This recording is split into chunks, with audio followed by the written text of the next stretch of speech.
ప్రభు నామంలో మీ అందరికీ నా హృదయపూర్వక వందనాలు. ఈరోజు మన ధ్యానం మత్తయి సువార్త 4వ అధ్యాయం 11వ వచనం నుండి 25 వచనాల వరకు. అంతటా అపవాది ఆయనను విడిచిపోగా ఇదిగో దేవదూతలు వచ్చి ఆయనకు పరిచర్య చేసిన 11వ వచనంలో చదువుతాం.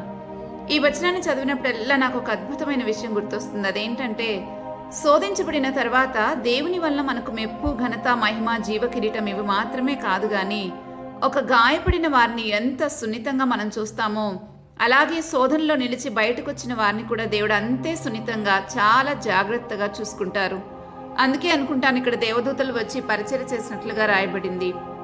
ఆ తర్వాత బాప్తిస్మిచ్చే యోహాను చెరపట్టబడ్డారని తెలిసి నజరేతును విడిచి గలిలియ ప్రాంతానికి అంటే జెబులును, నఫ్తాలి ప్రాంతాలకి ప్రభువు తిరిగి వెళ్తారు.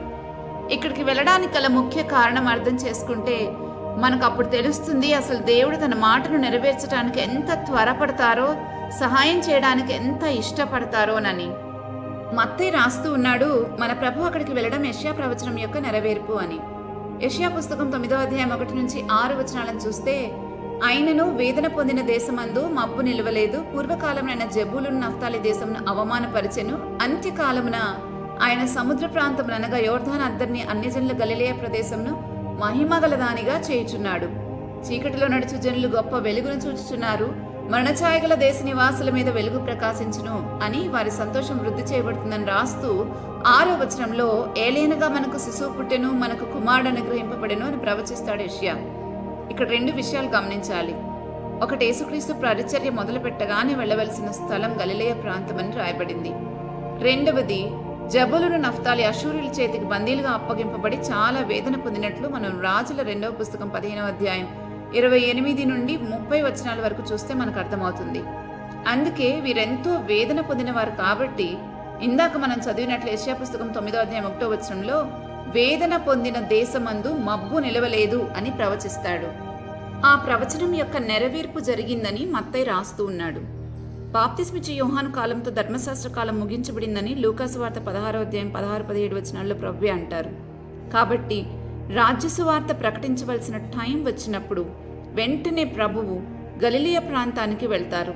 ఎంతో వేదన పొందిన ప్రజలు దేవుడు వారికి వాగ్దానం చేసినట్లు అంత్యదినంలో దానిని మహిమగల దానిగా చేస్తాను అని చెప్పబడిన విధంగా అక్కడ ఆధ్యాత్మిక చీకటిలో దేవుని పేరే మర్చిపోయిన వారికి ఒక గొప్ప వెలుగుగా ఉండడమే కాదు, మన ప్రభువు అక్కడ వారందరినీ స్వస్థపరచటం, వేదనల చేత పీడించబడిన వారిని బాగు చేయటం ద్వారా దేవుడు చేసిన వాగ్దానం నెరవేర్చబడింది.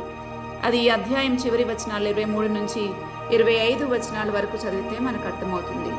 యెషయా పుస్తకం 9వ అధ్యాయం 3-4 వచనాల్లో ప్రవచించినట్లు, వారి సంతోషం వృద్ధిపరచుచున్నావు, కోతకాలంన మనుషులు సంతోషించినట్లు, దోపుడు సొమ్ము పంచుకుని వారు సంతోషించినట్లు వారిని సన్నిధిని సంతోషించుచున్నారు అని చెప్పబడిన విధంగానే యేసుప్రభు వారు వెళ్ళిన ఆ గలిలయ తీర ప్రాంత ప్రజలందరూ స్వస్థపడి అలానే సంతోషంతో ఆయనను వెంబడించారు.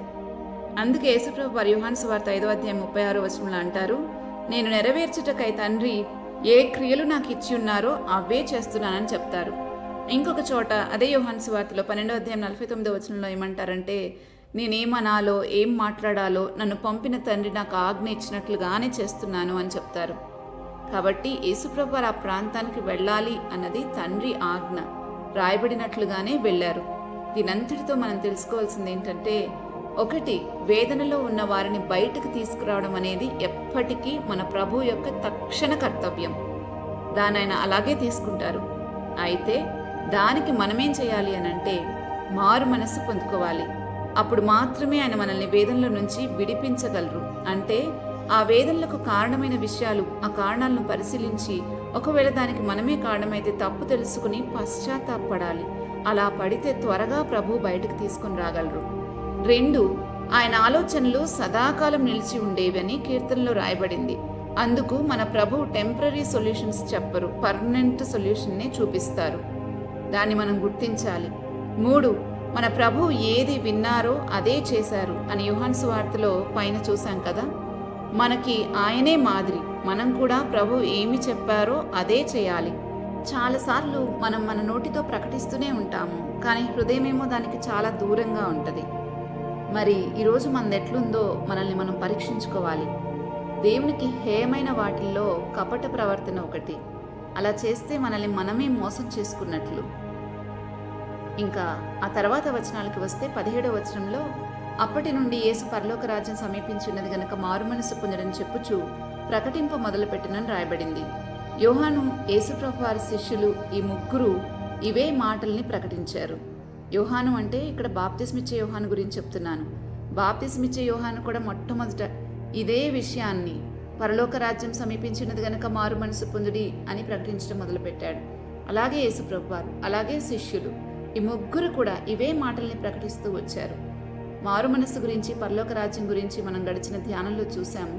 ఒకవేళ మీలో ఎవరైనా కొత్తగా వింటుంటే మత్తయి సువార్త 3వ అధ్యాయం ధ్యానంలో వాటిని గురించి వివరించబడింది, అక్కడికి వెళ్ళి వినగలరు. ఇక 18 నుండి 22 వచనాల్లో ప్రభువారు 4 శిష్యుల్ని ఏర్పరచుకోవడం మనం చూస్తాం. దానిలో 2 ఆంద్రియ, పేతురు సముద్రంలో వల వేస్తుండగా నేను మిమ్మల్ని మనుషులను పట్టు జాలర్లుగా చేస్తాను, వెంబడించమని చెప్తారు. ఆ తర్వాత యాకోబు, యోహాన్లు 2 వలలు బాగు చేసుకుంటుంటే వారిని కూడా పిలుస్తారు. వారు కూడా వెంటనే అన్నింటినీ విడిచిపెట్టి యేసు ప్రభువుని వెంబడిస్తారు. ఇక్కడ నా ఆలోచన ఒకటి మీతో పంచుకుందాం అనుకుంటున్నా. అదేంటంటే, చేపలు పడుతున్న పేతురు తర్వాత కాలంలో కూడా మనుషుల్ని సంపాదించే పనిలోనే ఉన్నాడు. వలలు బాగు చేస్తున్న యోహాను తర్వాత కాలంలో కూడా విశ్వాసులను బాగు చేసే పనిలోనే ఉన్నాడు. అందుకే ఈ సువార్తికల్లో కానీ పేతురు పత్రికలో కానీ కనబడని అంశాలు యోహాను తన సువార్తలోనూ పత్రికలోనూ రాస్తూ ఉంటాడు. ముఖ్యంగా ఆత్మఫలం గురించి యోహాను సువార్త 15:8లో, మీరు బహుగా ఫలించుట వలన నా తండ్రి మహిమపరచబడును, ఇందువలన మీరు నా శిష్యులగుదురు అనే మాటలు ఈ ఆత్మఫలమైన ప్రేమను గురించి తన పత్రికలో ఎంతో బాగా వివరిస్తాడు. దీనిని బట్టి నేను అనుకుంటాను, ఎవరికి ఏమి టాలెంట్ ఉంటుందో దాన్ని బట్టే ప్రతి వారిని ప్రభు వాడుకుంటారు అని. మనం కూడా ఆలోచించుకోవాలి, నాకున్న టాలెంట్తో నేను దేవునికి ఏం చేయగలను అని. ఇంకొకటి, ఆయన పిలిచినప్పుడు వెంటనే స్పందించాలి, లేకపోతే మన ప్లేస్ రెడీగా ఉన్న వారితో ఫిల్ అయిపోతుంది. అంతేకాదు, మనం ఏ పని కోసం నిర్ణయించబడ్డామో ఆ పని కొరకైన అభిషేకం మన మీద ఉంటుంది. ఆ అభిషేకమే మనకు అన్నీ నేర్పుతుందని యోహాను మొదటి పత్రిక 2వ అధ్యాయం 20వ వచనంలో రాయబడి ఉంటుంది. ఆ పనిలో లేకుండా మనకి ఇష్టమైన పని చేస్తే మన మీద అభిషేకం ఉండదు, ఆ పని మీద అభిషేకం ఉండదు.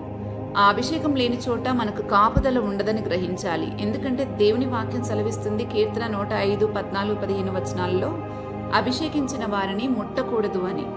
కాబట్టి మనం ఏ పిలుపుతో పిలువబడ్డామో ఆ పిలుపులో ఉంటే మనకు మంచిది. దేవుడు ఎవ్వరిని విడిచిపెట్టేవాడు కాదు. అందరికీ మేలు చేయడం ఆయనకు ఎంతో ఇష్టం. మనుషులైతే మనం 9 మేలులు చేసి ఒక్కటి చేయలేకపోతే ఆ ఒక్కటే గుర్తుపెట్టుకుని మనల్ని గురించి చెడుగా మాట్లాడతారు. కానీ దేవుడైతే ఒక్క మంచిది మన దగ్గర కనబడినా చాలు, ఆ ఒక్క పని ద్వారా మనల్ని ఎలా ఆశీర్వదించాలో ఆయన ఆలోచిస్తూ ఉంటారు. అందుకే దేవుని పట్ల ఎప్పుడు సదాభిప్రాయం కలిగి ఉండడం మనకు మంచిది.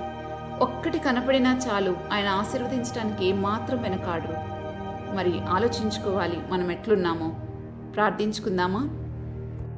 మా ప్రియ ప్రభువా, జీవాధిపతి, నీకున్న గుణలక్షణాలన్నిటినీ బట్టి నిన్నెంతగానో స్తుతిస్తున్నాం. జీవం గల దేవుడవై మా జీవితాలని వెలుగుతో నింపి చీకట్లో నుండి వెలుగులోనికి, మరణంలో నుండి జీవంలోనికి మమ్మల్ని దాటివేసినందుకు నీకెంతగానో స్తోత్రాలు చెల్లిస్తున్నాము ప్రభువా. ఇంకా మా జీవితాల్లో ఎక్కడైనా చీకటి కోణాలని కనబడుతున్నాయంటే వాటిని మాకు చూపించి మేము మారు మనసు పొందుకునేటట్లు మాకు సహాయం చేయండి. మా పిలుపులో మేముండి నీ చిత్తానుసారంగా పనిచేయడానికి మీ కృప చూపమని ప్రార్థిస్తున్నాం. ఈరోజు అంతటినీ మీ చేతికి అప్పగిస్తున్నాం. మమ్మల్ని దుష్టు నుంచి తప్పించి కాపాడమని వేడుకుంటూ యేసుక్రీస్తు ప్రభువారి నామంలో వేడుకుంటున్నాము తండ్రి, ఆమేన్. రేపటి ధ్యానంలో కొండ మీద ప్రసంగంతో కలుద్దాం. అంతవరకు దేవుని కృప మనందరికీ తోడైనగాక. ఆమేన్.